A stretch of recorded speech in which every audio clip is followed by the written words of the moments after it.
Inanunsyo ng Department of the Interior and Local Government or DILG ang paglulunsad ng Unified 911 na papalit sa mahigit 30 iba't ibang local emergency hotlines. Ayon kay DILG Secretary John Vic Remulla, ang Unified 911 ay hindi lamang isang hotline kundi isang lifeline. Ito ang tutugon sa pangangailangan ng mamamayan sa oras ng sakuna, sunog, krimen, aksidente o anumang emerhensiya. Sa ilalim ng sistemang ito, lahat ng tawag ay daraan sa isang integrated network na direktang kumukonekta sa Philippine National Police, Bureau of Fire Protection, Bureau of Jail Management and Penology at mga lokal na pamahalaan. Libre at bukas 24 oras ang serbisyo at maaari ring makipag-usap sa iba't ibang wika tulad ng Tagalog, Cebuano, Ilocano, Waray at Tausug upang masigurong maintindihan at maaksyonan ang bawat tawag. Target ng DILG na ang unang tugon ay maramdaman sa loob lamang ng 5 minuto.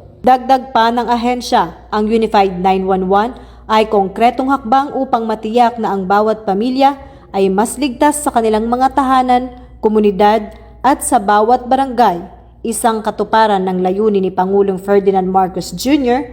para sa isang mas ligtas at mas matatag na bagong Pilipinas.